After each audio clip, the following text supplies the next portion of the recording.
Okay, so let's kind of restart.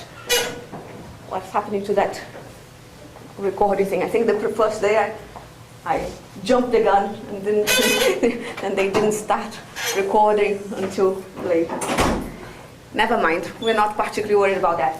So we had two classes or two discussions where we talked about categories. So what are they? Kind of just the definition. You don't have to have intuitions about it. What is the definition of a category? What do we have to have a category? Objects and morphisms.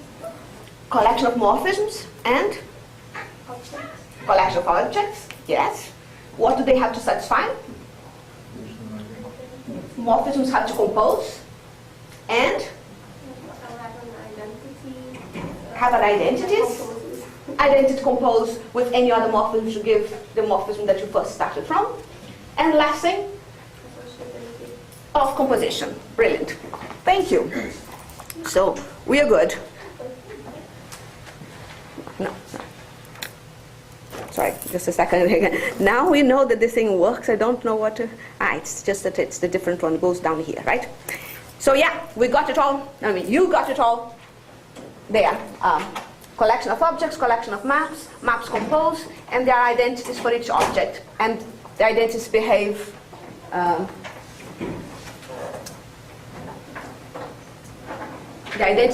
properly, and I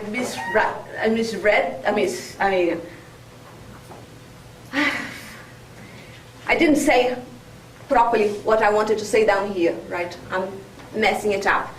Well, what should I said? What should I have said there? It wasn't on purpose, it's just that I really made a mistake. What do we know about identities on morphisms? There's only one. There's only one, and when I compose an identity on with an F, what do I get? F, right? And, so if my F goes from, I need to use lots of bold today, so I kind of try to be conservative. So if my F is from A to B, which it normally is, and I have a little identity here, so the identity on A composed with F is the same as F, which is the same as F composed with the identity on B. So identities are really identities. They don't, they keep things the way they are. Then we talked about examples, and we talked about monoids and monoid homomorphisms, monoid morphisms, and we talked about, and then I wanted to ask, do you remember two examples of monoids for me? Can we remember any examples of monoids? Cat 1, category of polynomial. That's correct. That's the hard example somehow. But can we have a simple one? A simple one is the natural number. Go ahead. Oh, yeah. I was going to say integer is under addition. And under addition or under multiplication, what happens if I take it? If I have the natural numbers under addition, what's the identity? 0, right? Because A plus 0 equals A equals 0 plus A. But if I take it under multiplication, it is still a monoid. But what's the identity now? 1, right? Nothing. So then I have A times 1 equals 1 times A equals A. Right, and then we talked about slice categories, which were complicated because the objects are morphisms in the category that we first started from. So we're kind of using this business of using categories that we already know to construct new ones. And on the business of constructing categories, new categories from the ones that we already know, we constructed also the product category. And then I defined the functor and said that you need to map objects to objects and maps to maps, and they need to satisfy this and that, which is what that's why I miscopied on the top there. Now, sorry, misremembering. One small question here, just to test that everyone is paying attention. where are these compositions here? This composition, where is it happening? C. In the category C. Thank you very much. And what about this one? D. Correct, because f of f is something that lives on D, right? So one of the things that I want you guys to think about is that in this course and in general, playing in the category theory, we are little type checkers. We spend all our time checking where we are, which type we are. Yes? What's the type of big F? Big F is a functor, so No, yeah. it goes from C to D. So it gives out. So the type of it is C to D. Yeah. So it gives out a pair, which is a category. So a pair of objects And morphisms, yes. And the functor F has two components, right? It sends objects to objects and morphisms to morphisms, or So maps to what maps. does the F of small f mean? It should be F of small f means what do I do to morphisms that are in C? But shouldn't it take a pair? Big F should take a pair as an input. Category theorists love to Well, we write it like, Yeah, it confuses me. you know, I normally write something like f of A to be the object, and sometimes if I'm feeling very competent, I put a parenthesis on to mean the functor when applied to the morphism, and not putting the convention here is that capitals are objects, lowercase are morphisms, and the functor that has two components, you kind of write it f of f for the object part of it, and f for little f for the morphism part of it. Is that good enough? I don't have to write that each functor has an object part and a morphism part. I just kind of, it's just a convention. Just like it's like shorthand for it.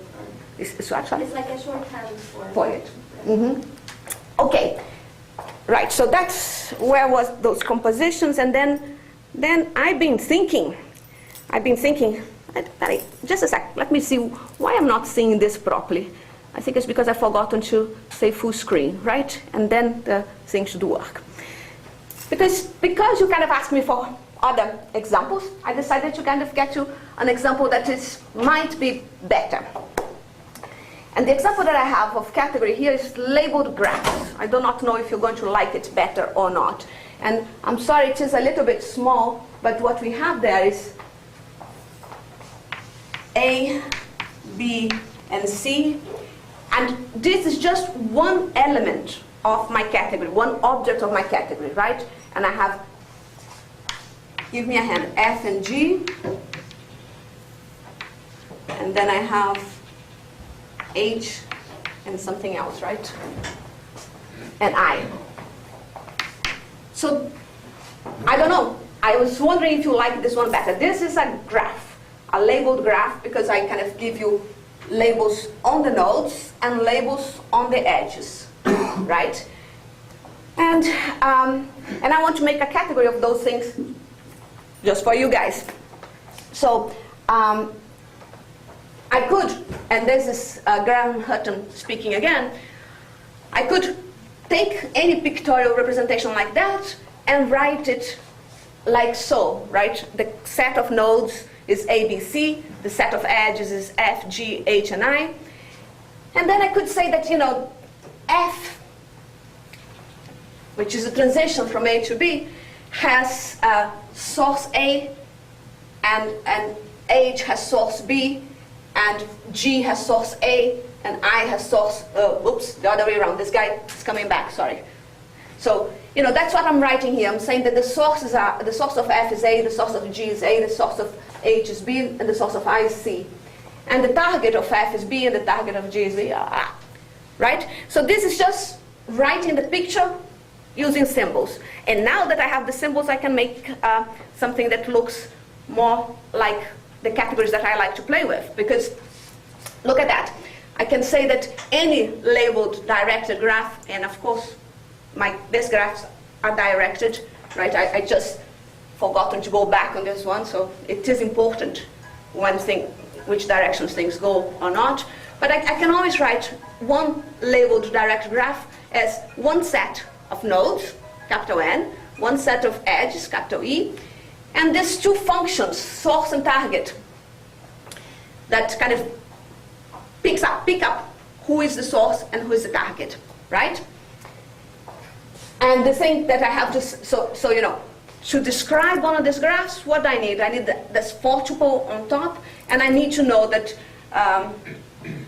that whenever I have a link of the form A to B in the pictorial view, then I have that the source of F is A and the target of F is B, and that will be good enough. So I want you to think of how to describe a category of labeled graphs. So the objects are going to be those guys there. What are going to be the morphisms? I mean, have a wild guess. That's what you think we should have as a morphism here. Think about the things that we know about the category.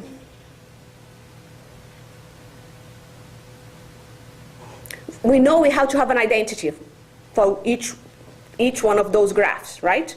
And what this identity is supposed to do?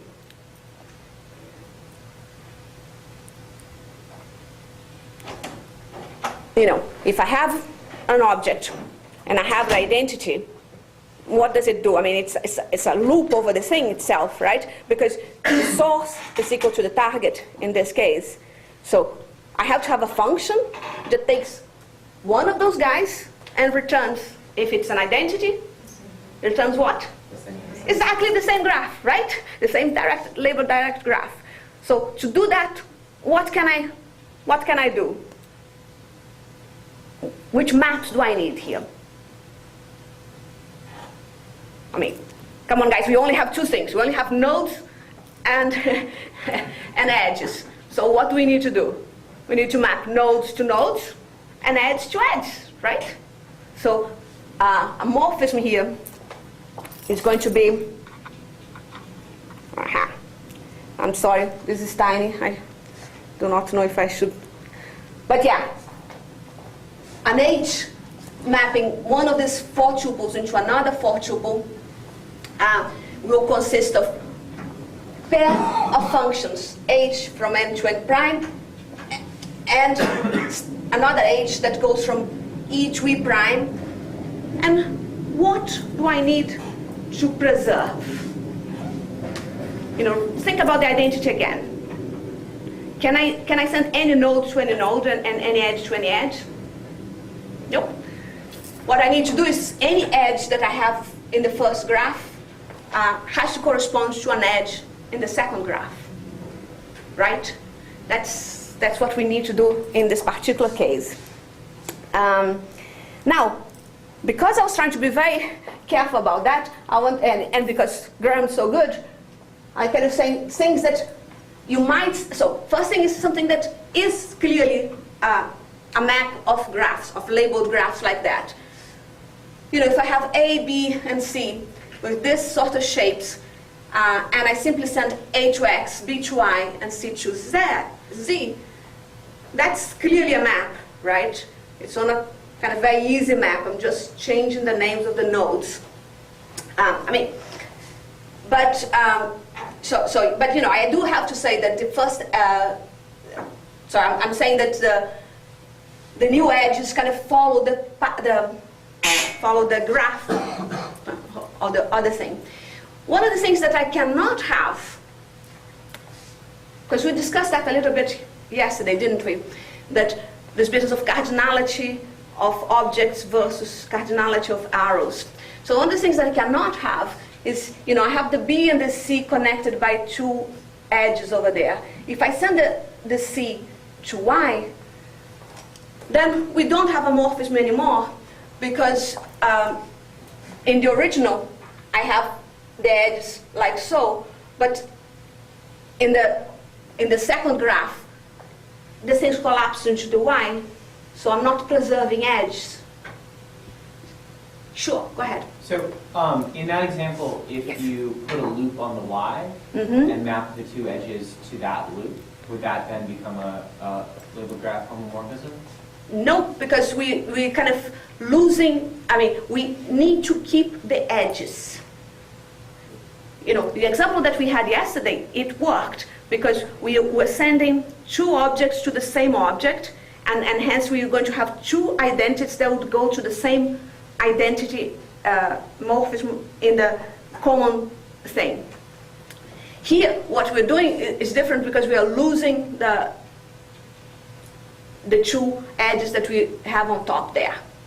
So even with a loop on the Y, you'd still be missing one edge? I am, right? Because, yeah. So what if you... Hang on, just a minute. Let me just think a little bit. I think I'm just saying, no, that's correct. So I'm saying that the homomorphisms don't need to be surjective. Some nodes can be mapped to no source nodes. So I'm saying down here that this A doesn't, I mean, that no one has to come to the X, but that over here I cannot send the C to the Y because I'm losing the edge that I have down there. Right. I think. Let's kind of think a little bit about that. Let's leave it over there for a minute. What I wanted to do now was to say, sorry, go ahead. Just Just a a leg. clarification. I think the goal here, I think if I understand what you want to demonstrate is that graph Edges. homomorphism is a category, right? That's right. But it's what kind of important is just you wanted to use graph homomorphism because, well, you're interested in preserving like connectivity, right? Yes. Because if you are not interested in connectivity, you can choose any other map on the graphs, right? That collapses everything Same, to point forward. exactly. It just, I mean, but this is external. Its category does not imply that it has to be graph homomorphism. Category can be, you just. We can always choose different morphisms for any category, Yeah, so right? it's just because, I but mean, for I a want to particular kind of- problem, it's, for the problem that you're showing next, it's homomorphism is important. That's why, and it Yes. just happens to be category, therefore it applies. But, well, I mean, always a standard theory applies, right? But you Right. could use a different morphism if you're interested in something else, right? So That's correct. That's correct. But I think I'm now feeling a little bit uneasy about my example because I wanted it to show that even if we can collapse objects from one category to the other when I'm doing a functor, that I cannot collapse edges because, you know, what I need to preserve, I mean, as I was saying, what a functor needs to preserve is this equation here, right? If I have, and these guys, if I have two guys composing like that, then I know that I have one edge like that, and on this other side, you know, I have to have whatever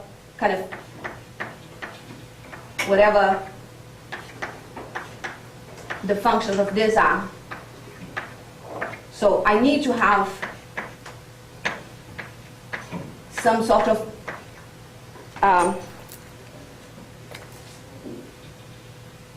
I mean, I think Harold calls it that a wedge, because you have three objects with two morphisms between them. And so that's what I kind of thought this example would show clearly. But there's actually, although there's more arrows for written, but there's several different arrows, right? Yeah. Which is arrow in the labeled graph, and labeled graph per se is not necessarily a category, right? Because, That's right. you know, they cannot be. So, but the graph itself with both edges and vertices is a category, Right. and the mapping between two graphs. So, Yes. I mean, one That's function my is a functor, next- gets another mapping. So there is several different maps. I mean, Happening here. yes, That's and all of them that may be depicted as arrows, right? correct. Correct. Okay. But yeah, the point was exactly to get to the picture that you're mentioning. So if you have something like an automaton, which is a little bit more complicated again, you want to say that, and that's something from Gauguin's manifesto, so I thought maybe would be useful here, that you can always transform any automata into something like a set of states S, a transition function F that takes an input and a state and sends you to another state, and an output function G. And then, then I'm back to the sorts of things that I like to play with, because I have them looking like abstract maps. But here I'm really kind of in safe ground, because I'm just saying that I just need to transform F's into F primes and kind of choosing an object in S into choosing an object in S prime, and G's and G primes. So what I'm trying to say now is that whenever you're thinking about categories within the category of sets, you can always kind of make them look like a collection of objects with some arrows on them, and then you only have to transform, to translate the functions that you're applying to each object.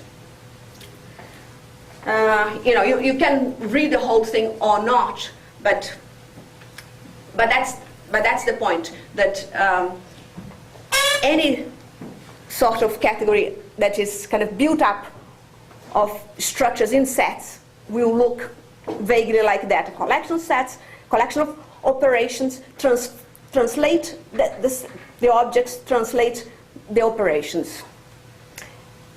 So let me do one more on this case. I mean, let me do one more to see if it makes it better. Because, so say now we're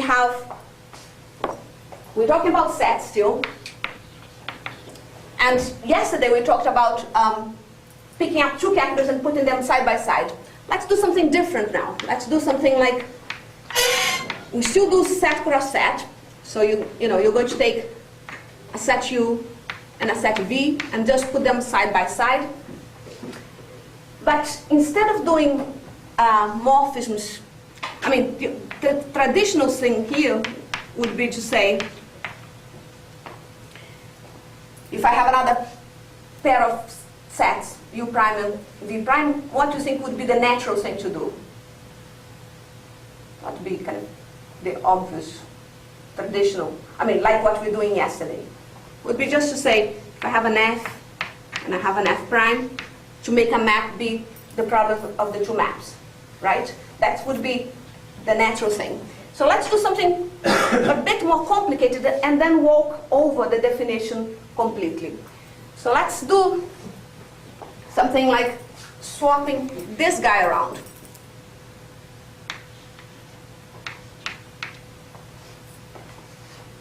Now, what would be so these are my objects on this new category. So this category is going to end up being set op, but let's not think about it for the time being. Just, these are my objects, and the maps are F from U to V, and F prime from V prime to V, V prime to V, and that's U, right? Bad notation. But, I mean, V's and U's are similar when you're writing them on the blackboard. But, so, what do you, I mean, let's try to show carefully that this is a category. So, what's an identity on this category? So that's my object UV. What's going to be an identity on it? That's easy.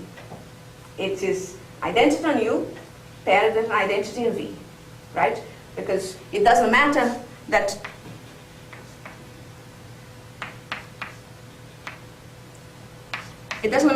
this is going down and this is going up. Why doesn't it matter that in this case, because identity is from the same thing, right? So, identity from the identity in U goes from U to U, the identity in V goes from V to V, and there's no problem with putting it backwards. Yes. Ooh, sorry. Stay there. Now, what's going to be the composition in this thing? It's kind of, again, easy. Let's change names here to make things, so let's kind of, I'm sorry, I'm going to change totally my notation just to make it my life easier. Y, W, Z. That's an F and an F prime. That's a G and a G prime. So what's going to be the composition here? It's the only thing that it can be, right? So on this component, it's going to be F followed by G from U to W. And in this other component, it's going to be G prime followed by F prime. So kind of inverting it, right? So G prime followed by F prime from Z. Sorry, did I make any mistakes already? Is that, so that I defined the identity and defined the composition. What do I have to show? Two things. That the identity behaves like an identity and that the composition behaves associatively, right? So let's do it. Identity behaves like an identity. So I have U. So I'm a bit confused. Sure. Is it G prime composed with F prime or F prime composed with? First I do G prime and then I do F prime. Yeah, okay. So the arrow going from Z to X will be. The arrow goes from Z to X, yeah. I might be making mistakes on the board, but I don't think so. I think that is correct. The whole point of the category is that in one hand, on the left side, it goes down, and then the right side, it goes up.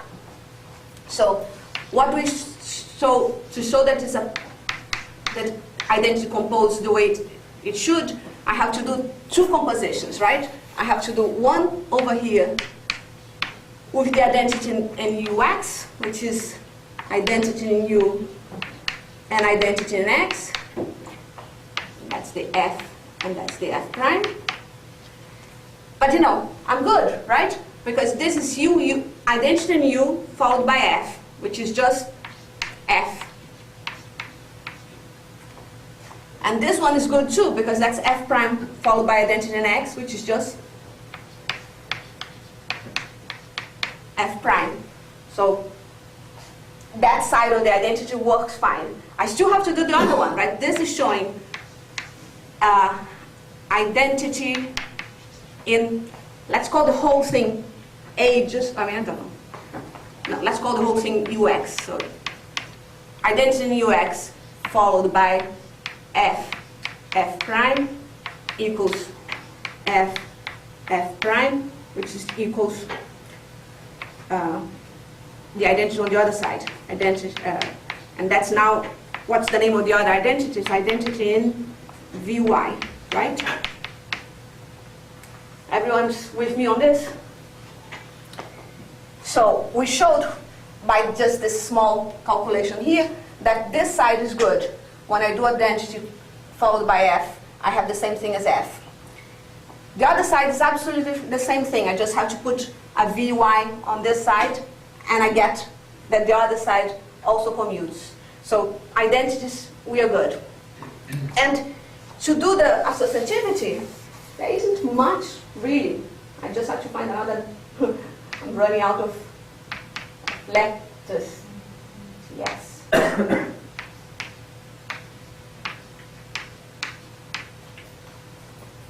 Because, in each component, I have not missed, the convention is always that one side I have the function, the other side I have the prime version, and I was trying to make pairs that, I don't know.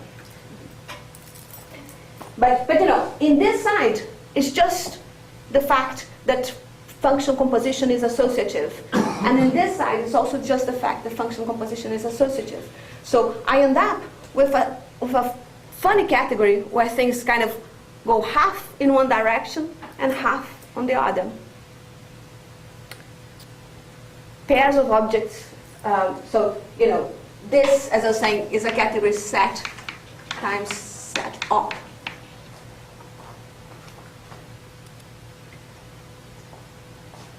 But you know, in any case, whenever you kind of given the problem of showing that something is a category, you have to go through these four things. You have to say who are the objects, who are the maps, who are the identities, what's composition, and then the two equations that we just checked. And in the case of the automata, we end up with this lovely diagram here, because this just says, in the set of states S, I choose this initial state at 0. In the set of states S prime, I choose another initial state. These are my transition functions from the automata, right? I pick up an input and a set, and a transition state, and I go back to the picture of the automata. So, I mean, I do not know how much you remember of your automata theory, but you know, this little automata here, the top one is the initial state. That's why I have that little arrow pointing to it. And if I'm that state and I read a 0, I stay in the same thing. If I read a 1, I end up in the middle state. And in the middle state, if I read a 1, I end up here. And the convention, again, is that 2 circles means is a accepting state, it's the final state. So I end up kind of producing a 1-1. And so to match this with the more abstract description that we have here, in this case, everyone sees that the initial state is just the state on top. This thing that which state do I go to when I read something is the transition function, and the output function is whatever I get on the accepting states, which is the y is in this case is the. So I don't know. That is my best effort to kind of get some category that looks more concrete and where you can play with. Okay, but yesterday we also talked a little bit about the power set functor, because we talked about monoids and power sets and we compared them. And I said to you that I said this business that, well, I think I've forgotten to mention that you can always do power set, finite set, subsets of a set, which only makes sense, of course, if you're talking about an infinite set, because if you're talking about a finite set, of course you can always talk about finite subsets of it, but all of them are going to be finite, right? So there's no difference between the finite power set and the power set. But if you have an infinite set, like the natural numbers, you might say that you only want to look at the finite subsets of it. So, you know, you're not going to look at all the even numbers or all the odd numbers and stuff like that. These things will be on your power set, but not in your finite power set. And I was saying that when you're looking at the power set functor, you can, when you look at what it does to the objects, and it's totally obvious. You just take a set and think to yourself that you can see all its subsets. But the functor bit of it is a little bit more complicated, because as we were discussing yesterday, the obvious thing is to apply the function to the power set kind of a little bit. So, you know, what I mean here, I'm just trying to do the covariant power set function first. In the example, so my example, I have the A that's just 0, 1, and I have the B that is A, B, and C. So this guy I'm mapping to empty 1, 0, 0, 1.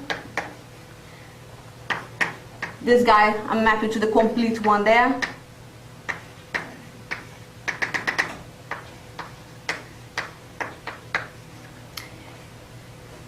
And now if I have a function that sends I mean, I'm going to play with two functions, I think. So if I have a function f that sends 0 to 1 and 0 to a and 1 to b,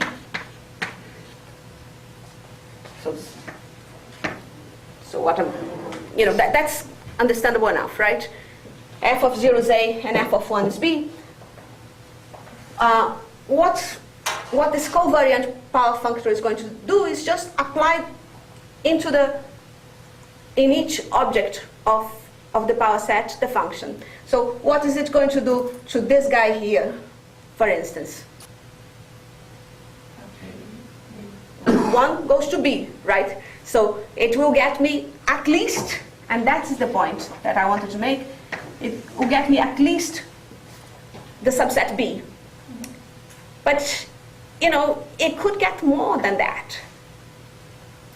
Because the thing that it has to do, the definition that I have here, is that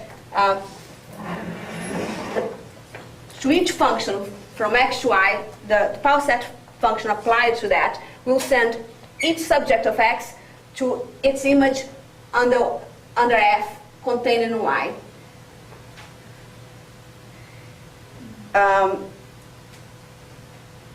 So I don't,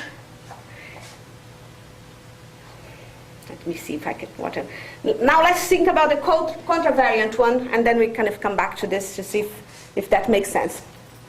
The contravariant is actually, I think, more natural.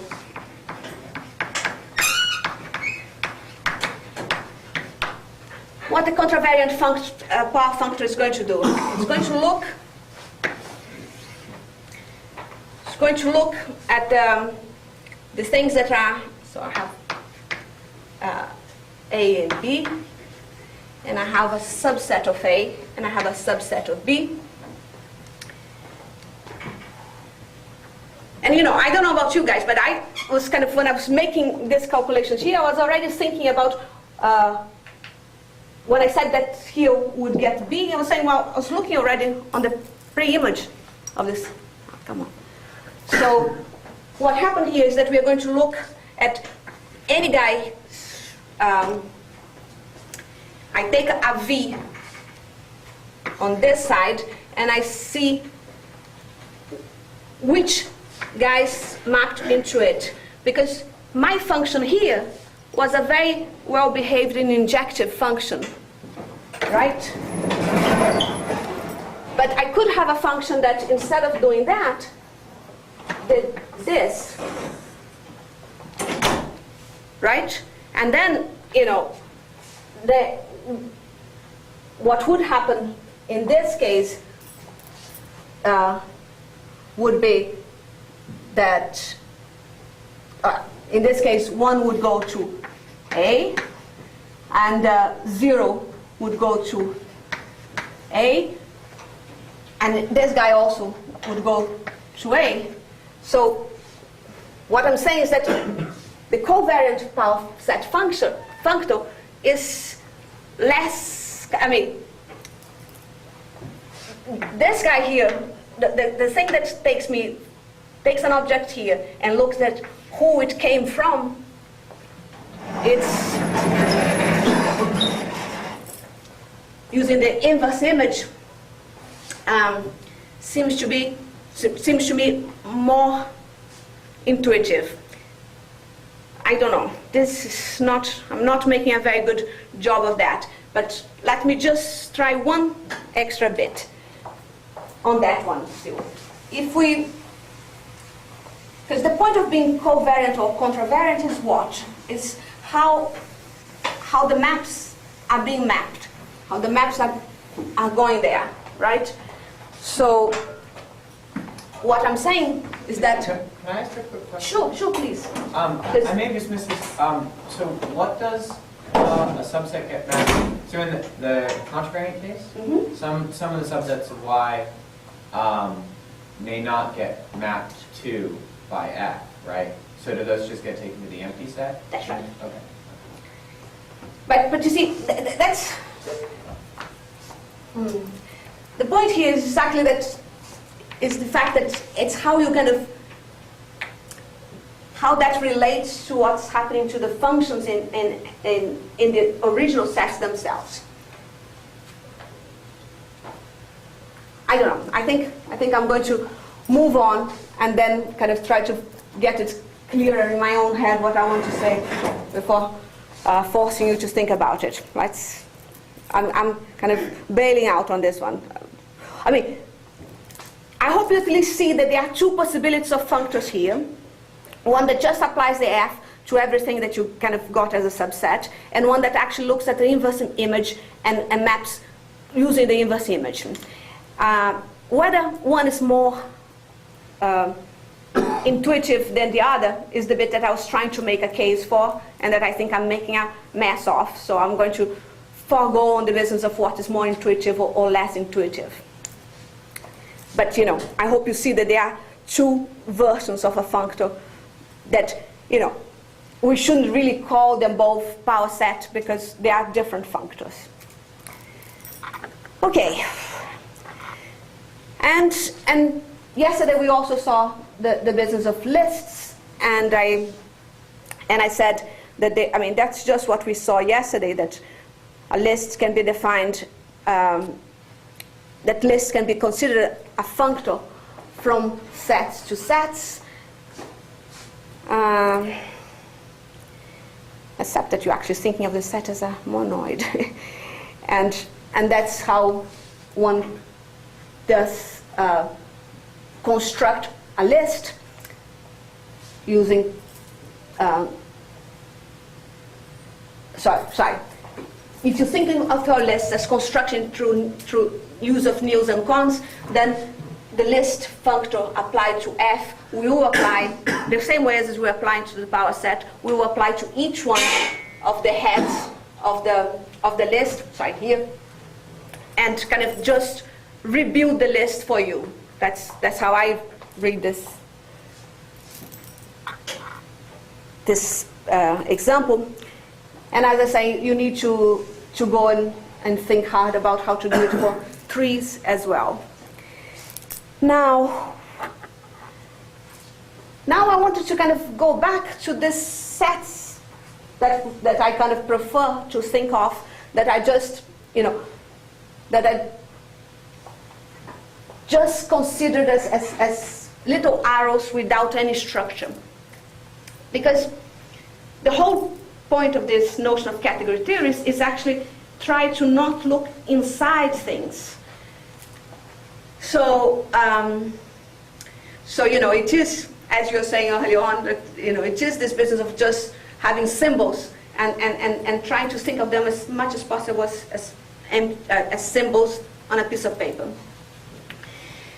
So we kind of looked, when we start looking at the slice category, we looked at this idea of all the morphisms of, in the case of slice category, we talked about morphisms of the shape something, C over A, and I kind of said that we can always think to ourselves that there was an H there, that we just didn't write it, but it was always there. Now we're kind of going one step up on that, and we're going to say, well, first we're going to invert it. So instead of going C to A, we're going to go A to anything. So the A is the fixed one, a fixed set, or a fixed object in C. And hence, you know, you're kind of thinking of that as A can map to lots of guys. And what I'm trying to present now is a functor called hom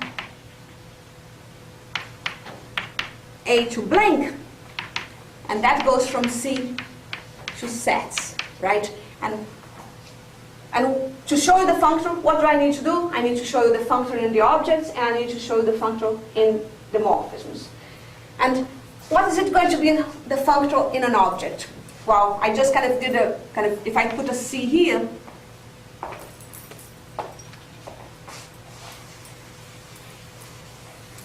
if I put a C here, what I'm looking at is what? Is hom from A to C.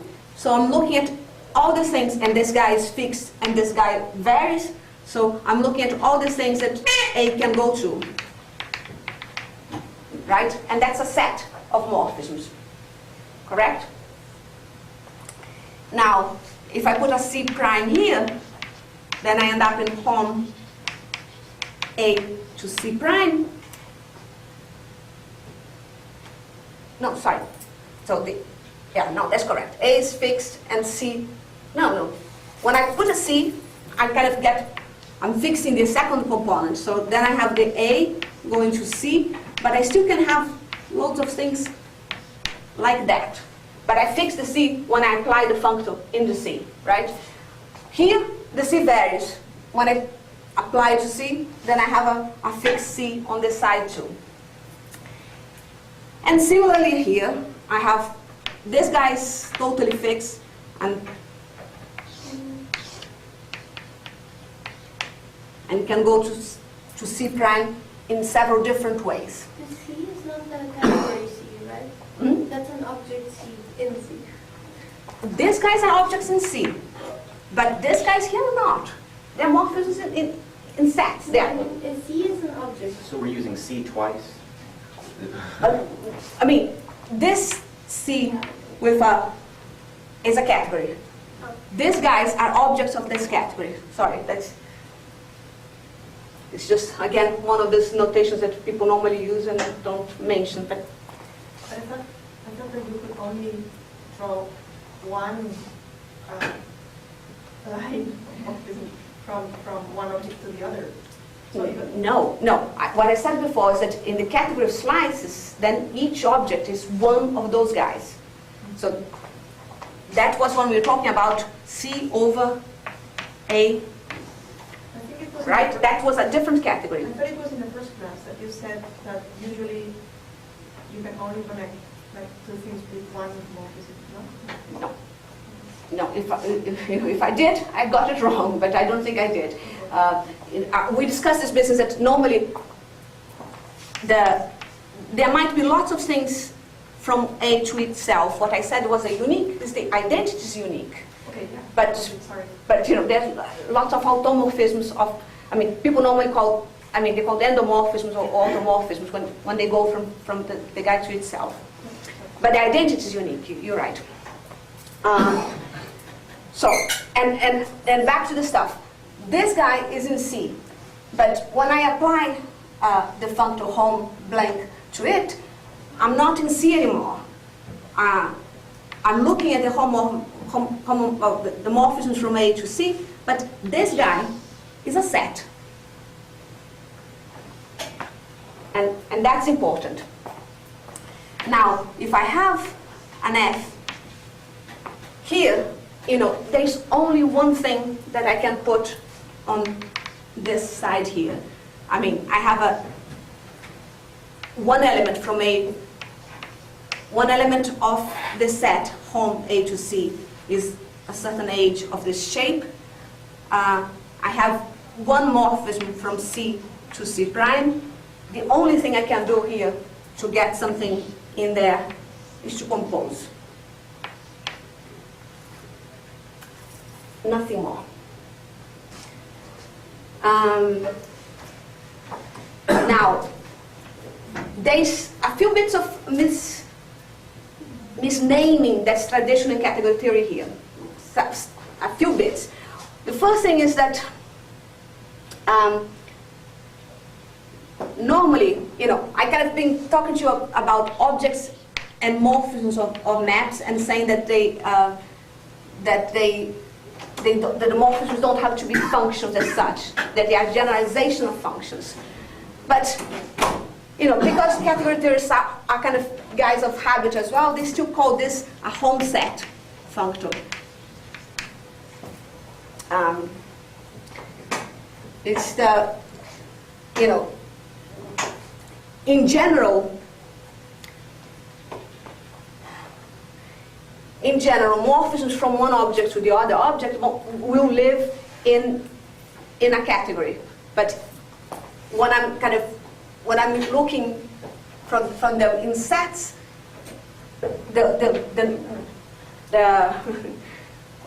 The notation comes from looking at them in sets, so we call it a home set.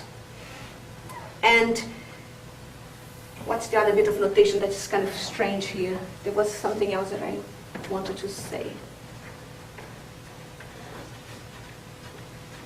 Right. Now, the other thing that we want to see is whether, to show that this is really a functor from this category to this category, what do I need to do? What sort of things I need to check? I need to check identities as usual. So I need to check if I have a C here, what will happen? So let's have a look. That's going to be going to the same set, right?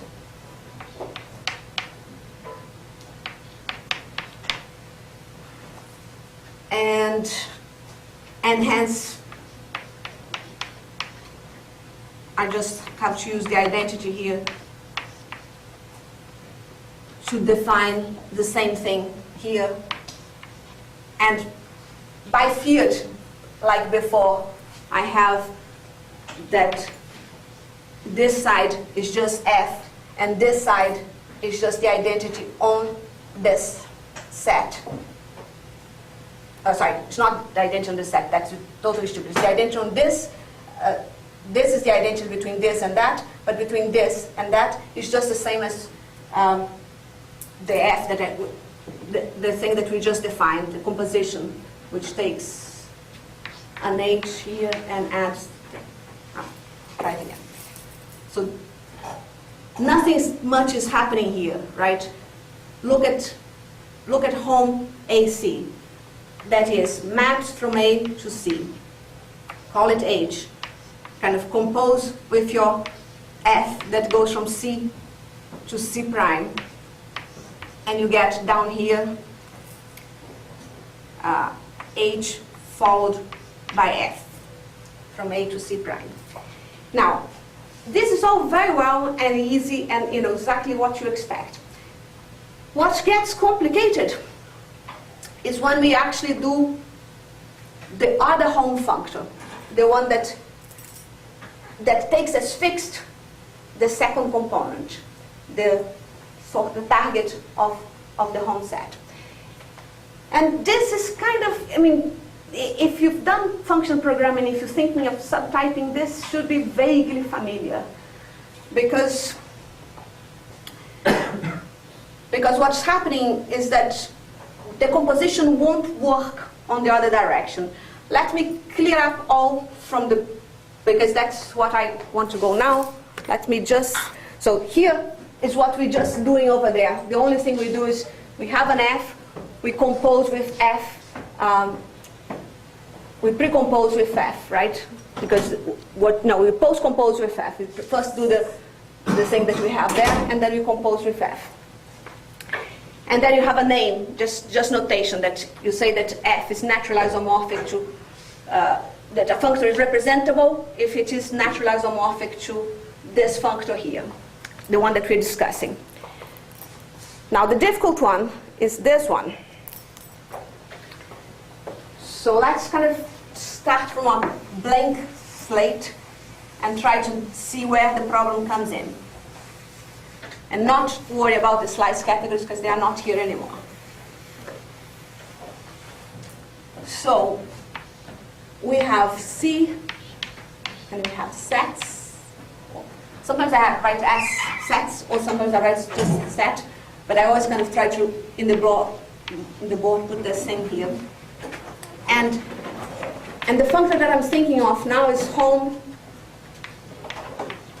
from nothing, from blank to A. So let's kind of change the variable too, just so we don't confuse with the C's that we had before. So if I have a D, what this functor will do, and that's just a given, something that I'm giving to you, is nothing that we have to think hard about.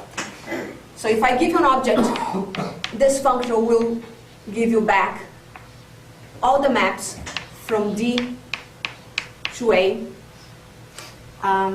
in C. So I think of them as things like that, And as I said, can be several of them.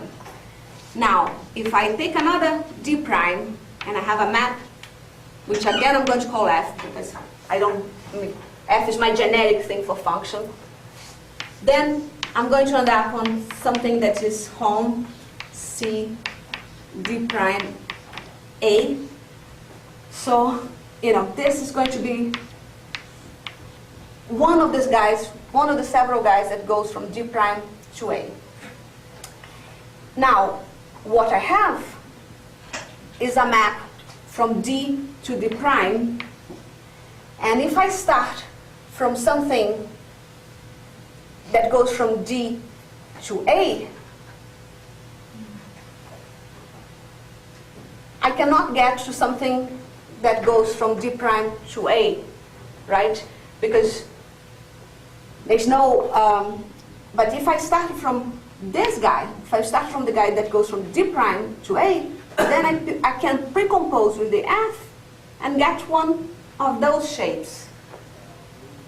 So that's kind of my reason for kind of thinking that you need to have a contravariant sort of functor, something that goes backwards from the traditional direction.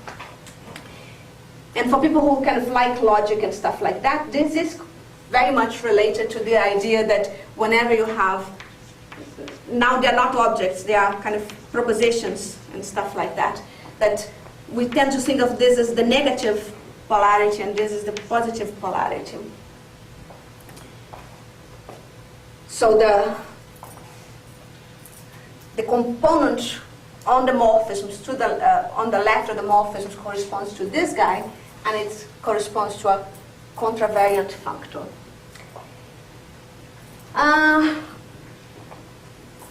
I'm sorry, that's the best I can do for the time being in terms of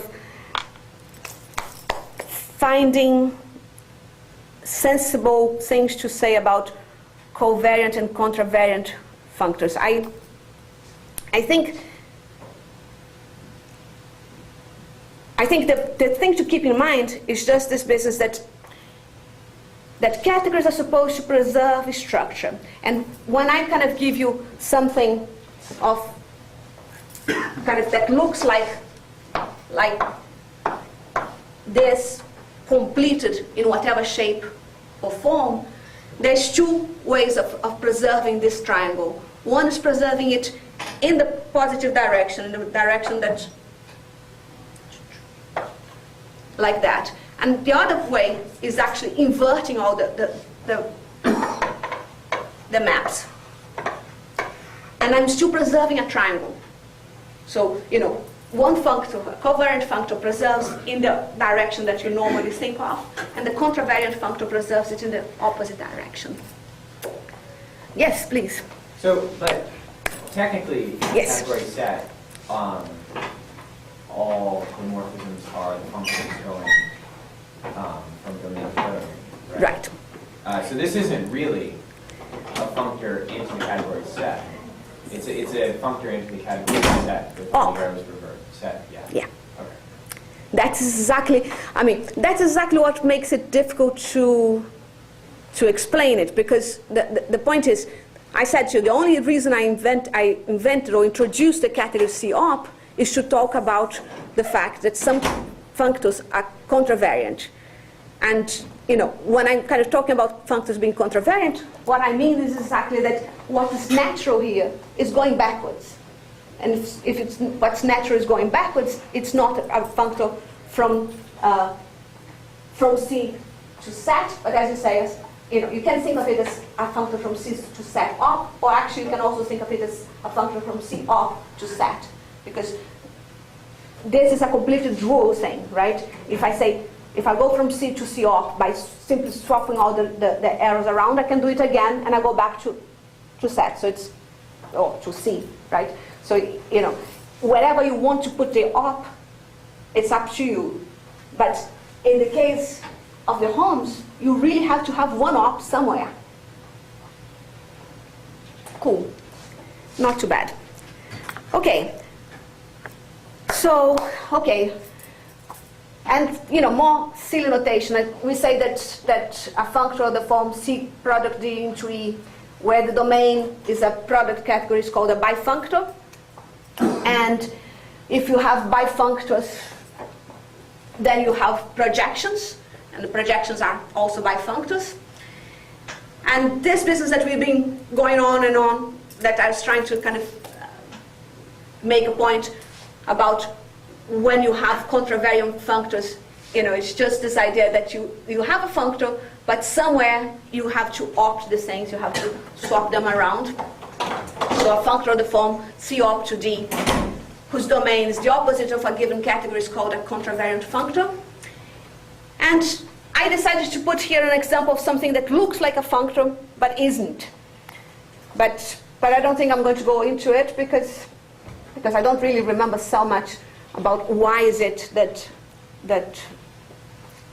it isn't a functor anymore. It looks like it should be, but it's something to do with the fact that center of the group is just the commutators in the group, and if you send one group to another, the centers don't align. Centers don't have to be contained in the other centers, so kind of ping me out after that if you want to see this, because I have to think about it. Now, I think the functors are ubiquitous, and they are all over the place, and Graham even says that almost anything can be viewed as a category. So it's not a question of not having enough categories around. The fact is that almost anything that you think of, you can see it as a category. The more important question is whether you should see it as a category, and what's kind of hard sometimes is to discover what should be the morphisms to make that thing a category. Because as we saw, several of the categories in that list, or monoids and stuff, lots of categories, you can think of them with several different kinds of functors, of morphisms. So in particular, I think I mentioned topological spaces is complicated because you don't know whether you're going to do continuous functions or open functions or pointed functions. And other, monoids is easier because you do need to preserve the only operation that you have, but that's because you only have one operation, so that's kind of traditional. But even that, people already kind of go and do some things different. So for instance, logicians sometimes don't like to have the unity on the monoid, so they create a new structure called a semigroup, which does not have the unity, and then the functors then won't preserve the unit because the unit doesn't have to exist. So even that trivial case, there is still some choice that can attack you. But still, kind of the point of category theory is to kind of see constructions and see things at a distance that can make it easier to discover what's happening in general. And the Wikipedia has kind of lots of notions of functors that are floating around. So you have to be careful that you're using the categorical one. And when you're using the categorical one, you have to remember just two things. You map objects to objects, you map morphisms to morphisms, and you preserve identities and you preserve composition. That's all there is to it. Now we're taking another step up in our famous abstraction ladder, because we said the point of categories is that don't look inside the objects, look at how objects relate to other objects, and think of those things as morphisms, the correct morphisms. Then we said, well, let's use that to ourselves, and let's look at kind of how to transform one category to another. And we kind of came up with a notion of functor, because a functor is something that takes one category, preserves the things that the category is about into another category. And now, we're going to do something even more crazy, because we're going to say, well, now let's think about how to transform one functor into another functor, preserving what the functor itself is about. And that's what a natural transformation is. So it's one big app. Now, if you are a vaguely competent functional programmer, you could check Don Pipone's sort of blog, where he has a blog post called "You Could Have Defined Natural Transformations Yourself." And it requires you to be fairly happy about containers and Haskell and stuff like that, and which I'm not, so I'm not going to tell you what exactly is happening there. But I do agree with what he says at the end. So what he's saying is that starting with the idea of that a function that what we're kind of thinking of is a function that doesn't peak inside its argument, then he is led inexorably to the idea of substitutability of arguments, which I think you can make this argument without Haskell. Start from the point of view that you want a function that doesn't peak inside its arguments, that behaves kind of the same, independent of the arguments that you plug into it. And so substitutability kind of will come in any case. And from there, but then using the Haskell things, he does get exactly to the definition of a natural transformation. I find the definition of a natural transformation very, very reasonable. But von Neumann once said that the thing about mathematics is that you don't really understand it; you just get used to it. So after a while, the thing becomes so natural that.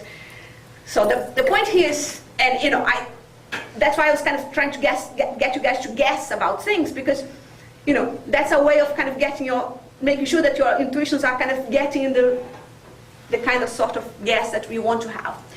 So given two functors from the same category, original category, to the same final category, so from C to D, we want to think about how to transform one functor into another in a natural way. So we know that functors are about composition and identities. So we know that the way to transform a functor will have to preserve composition and identities. But the important thing is what it does to morphisms, as usual, right? So say we have in the original category C, a morphism F from A to B. What do we have automatically just from the fact that you have a morphism from A to B? And we know that F and G are functors. Then, we know that we're going to have an F of F from F of A of B, and we know that we're going to have a G of A and a G of B related by a G of F. So the ends of the diagram are given to us just by the fact that F and G are functors, right? So far, so good. Now, we want to kind of transform functor F into functor G in this natural way, in this way that doesn't peek inside what's happening in A. So what that will give us is a collection of morphisms in D, which we normally write as alphas and betas and stuff like that, going from F of A to G of A, F of B to G of B, such that this diagram commutes, such that alpha of A followed by G of F is the same as F of F followed, doing F of F and then following by the G. I find this diagram very natural, right? Because, it's exactly this point of not looking inside of A and just saying, kind of keep it as a black box. But you may not.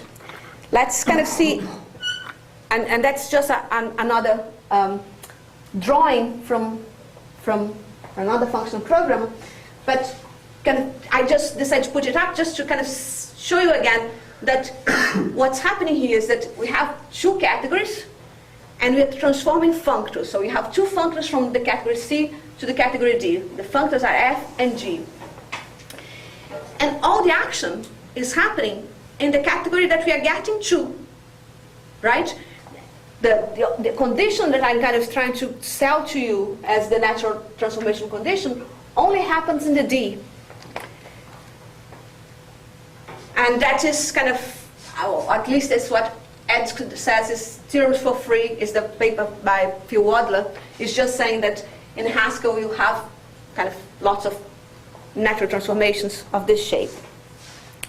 Now let's try to look at one example that's a little bit more pedestrian.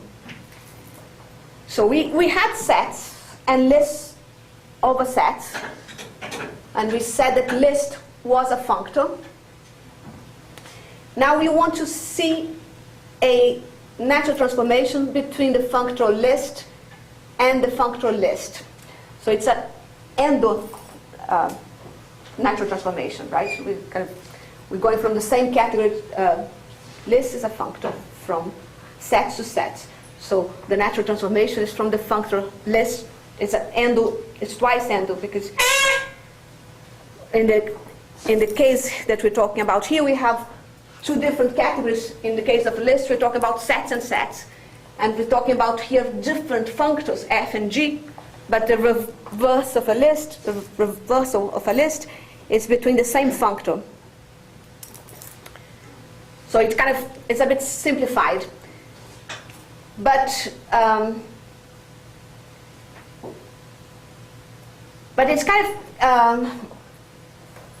if you agree that that is the definition of reversing a list, so you reverse a new, it's just new, and reversing cons of x-axis is just reversing the head and kind of moving it to the other side, so then cons the x and u. You see that, so if you agree with this definition, which I think everyone agrees, what is part of the natural transformation problem here is to show that this diagram commutes.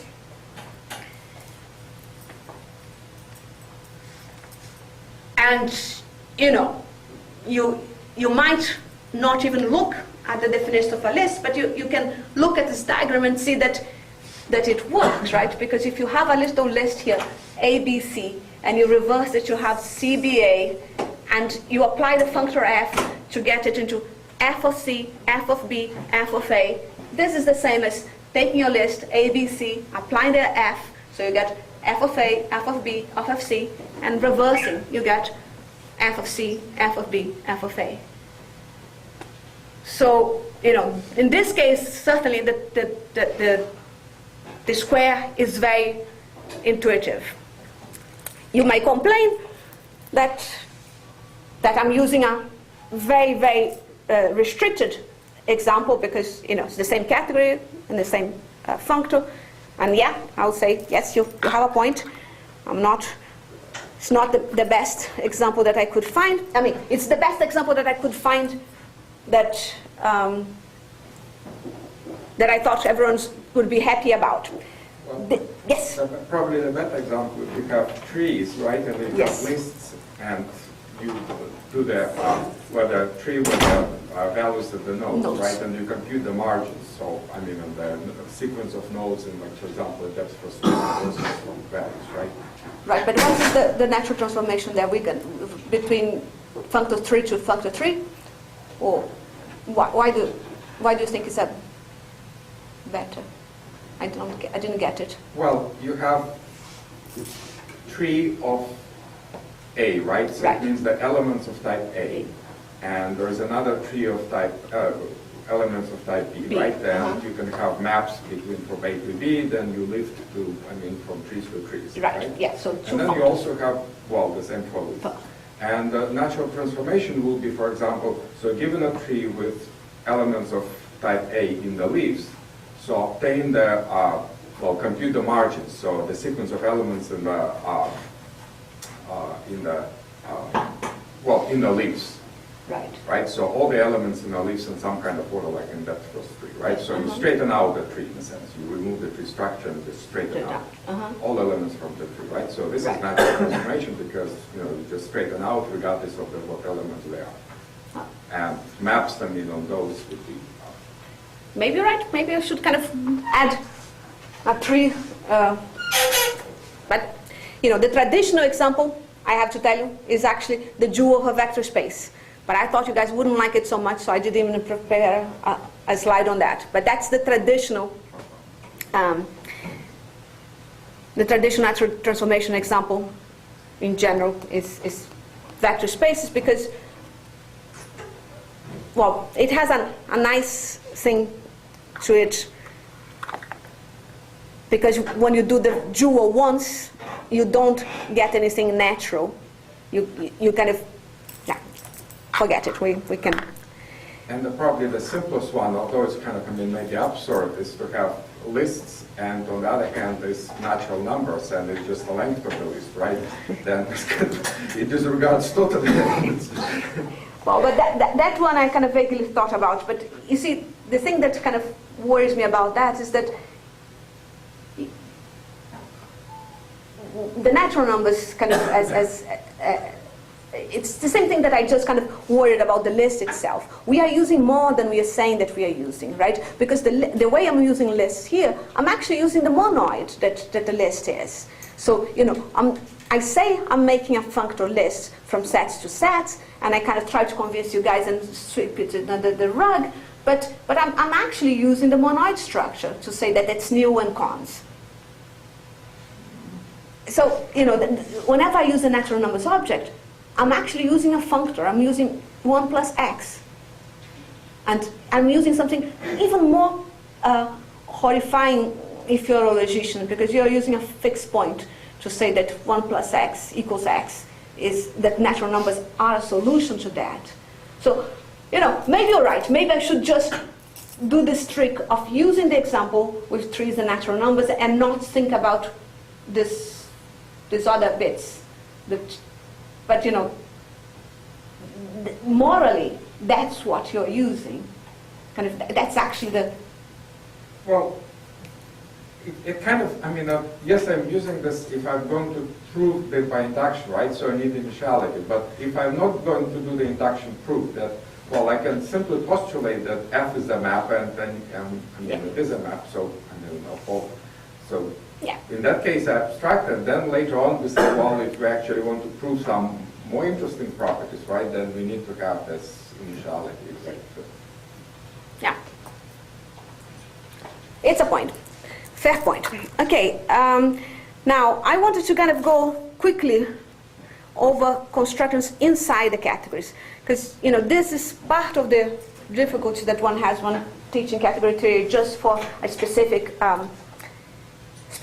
goal like mine, which is to get into logic, because you need very specific bits of it, not how the whole thing is constructed. And whenever, and I mentioned that yesterday when I said that you get to this point in the road, you know, define categories, and you have this point in the road where either you go to things that relate to different categories, and that's what we did, or you go into inside the category and think of constructions that you can do inside the category.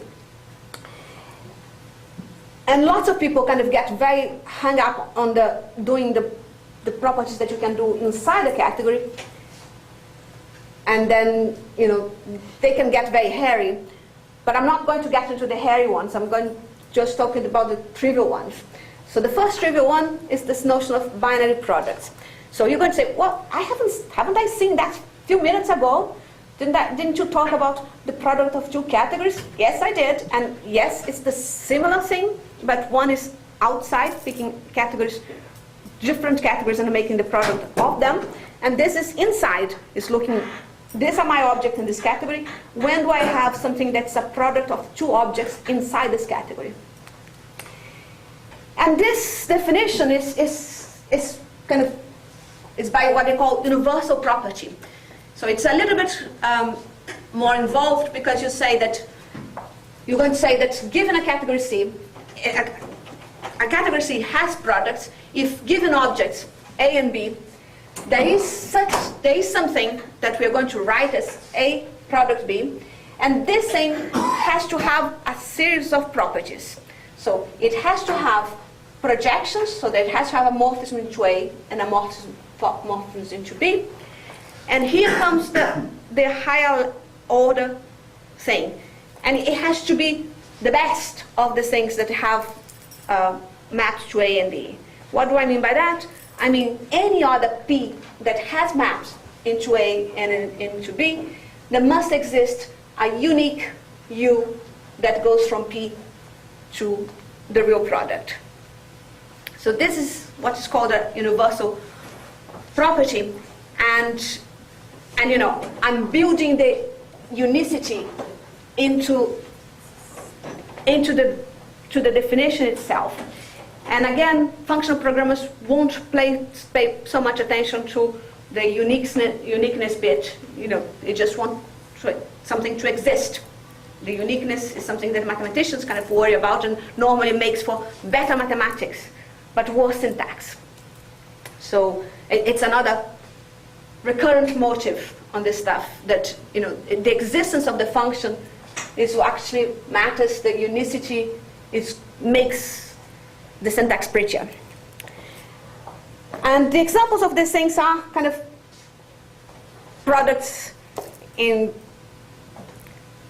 Cartesian products in sets, simply picking up A's and B's from different sets and putting them together, kind of making R2 out of R times R, vector spaces and topological spaces with the product topology. Topological spaces have different ways of, there are several different ways of putting them together, so it's not a guaranteed one, but they do have products. And I'm not going to pay a huge amount of attention. I just need you to know that the same way as I can make products of categories, I can make products inside the category, of objects inside the category. And this one, it's actually very important for, so I'm going to give you 3 different constructions. I'm not going to give you the complicated ones, which are the full limits. I'm just going to give you products, pullbacks, and equalizers. And one of the biggest theorems of category theory is actually that having products, pullbacks, and equalizers, you can have all the limits. And there's several different ways of, so there's an awful lot of redundancy here. But you know, we don't need the full limits, we only need this kind of small ones. So the second one is this notion of pullback, which is a bit like a product, but you know, while the products were kind of really doing multiplication of objects and saying, okay, what I want is the pairs of things from A to B, from A and from B, and you know, I want pairs that behave properly, so I can always project into the first component or the second component, and I want them to be canonical in some way. For the pullbacks, we're trying to do products of morphisms. So let's read the definition together. So a category has pullbacks if given 2 maps with a very specific shape. So one map goes from X into Z and the other one from Y into Z. So you have to be given, that's the bit that you're given, right? You're given 2 maps that kind of end up in the same codomain, the same Z. So given 2 maps like that, the category will have pullbacks if there is an object P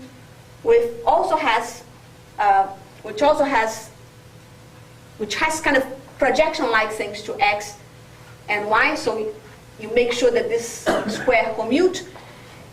And again, the universal property. Any other thing that has the same sort of shape, that is, any other Q that also has projection-like things to X and Y, and also makes this big square commute. So Q2 followed by G is the same as Q1 followed by F, because the little one was P2 followed by G is equal P1 followed by F. So whenever I have another one that's trying to be a pullback, then there is a unique map from Q into P that makes the 2 triangles, it's a little bit, but the triangles commute. So what we are doing here, what's the intuition, as much as we can get, what's the intuition here? The intuition here is that we have these 2 functions that are going to the same place. And you're trying to see where they agree somehow. So you're trying to find the place, you're trying to find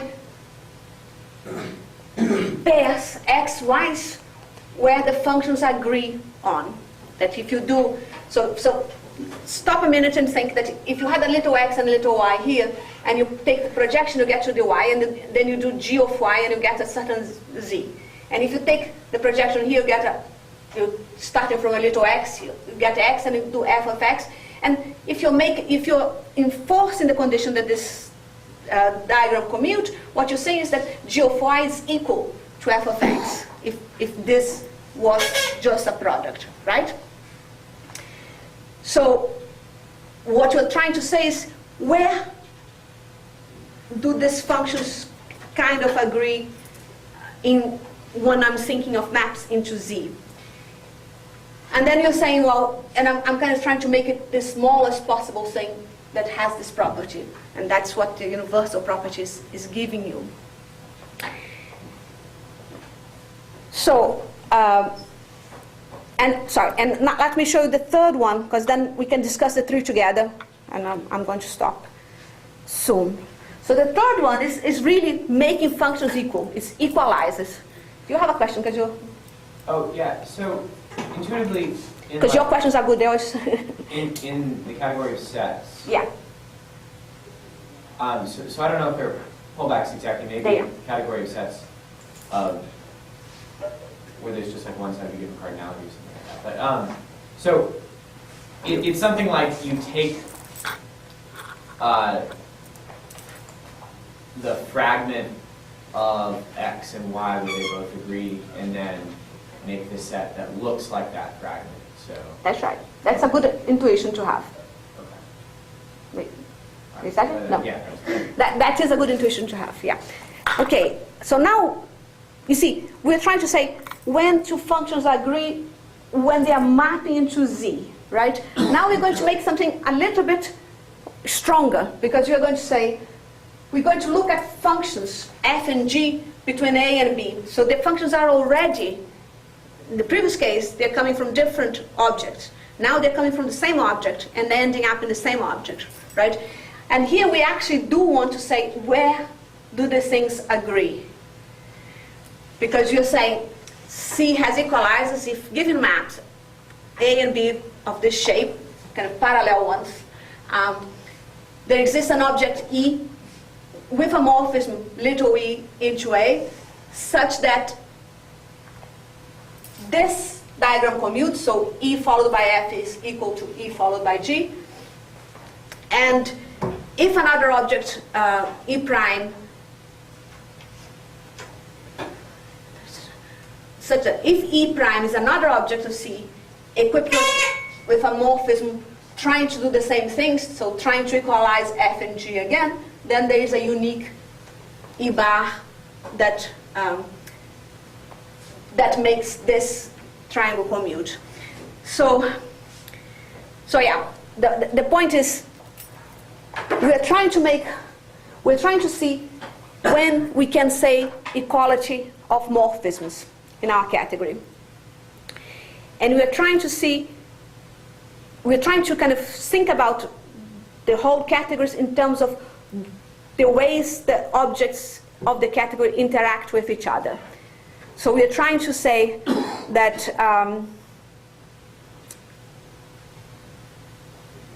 that constructions in categories can always be transformed into constructions that have to do with making products and using products and equalization of functions in a generic way to decide whether that's those shapes, those kinds of sorry, I don't know if you see what I mean here, but what I'm saying is that these three constructions that we're talking about, actually plus one that I did not talk about, but the product is something like, you always have one guy with two little arrows. So this is the shape, the diagram that is kind of sitting in the back of our minds. The pullback is something like that, You know, we don't know what's sitting here or sitting here, but we know that they are coming into something. And the equalizer is someone where, you know, you actually looking, you don't have to put names or anything, but you're always looking at two things of this shape, and you're trying to say, well, can I make it the same? So in this three situations, plus the notion of initial and terminal object that I'm going to mention in a minute, what you're trying to say is, you're trying to look at your category and discover these shapes. And the remarkable thing, and kind of fairly unbelievable really, is that with these three kinds of shapes, you can do almost any kind of preservation that's possible in a category. But I'm not going to go on this direction at all. The other one is just a shape that doesn't exist, because, you know, the other thing is, remember we mentioned briefly that I mentioned in the first day that an initial object is an object that from it there is always a map to anything else. So it's something that, you know, it's a source of maps. Where is a, so that's an initial, and the other one is a terminal. So you see, it's even hard to write here because there is no shape as such. The only thing is, you know that you have to get there, and you know that you are coming out of this one. But this collection here is enough to do any preservation that you might want in a category. And just, I'm late, I'm going to stop. But I wanted to just put the definition of adjunction in, because that's what we want to talk